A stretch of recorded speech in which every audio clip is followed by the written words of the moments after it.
Viral di media sosial, video yang memperlihatkan cara unik TNI Angkatan Udara mencuci jet tempur F-16.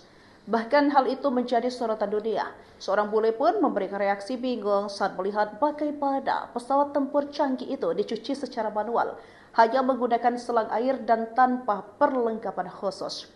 Video ini pertama kali diunggah oleh kanal YouTube Jack O'Boral dan kemudian menjadi sorotan setelah diunggah ulang oleh akun urbanbuff.id di Instagram.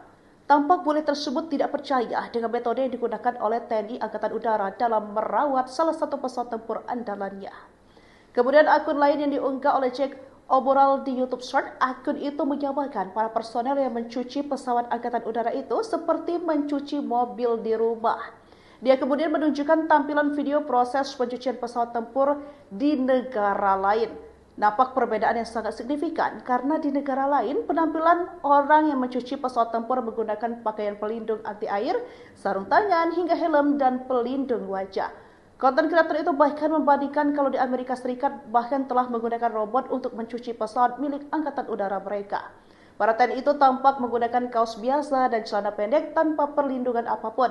Bahkan beberapa tidak menggunakan alas kaki. Kini video tersebut viral dan menuai beragam komentar dari para warganet.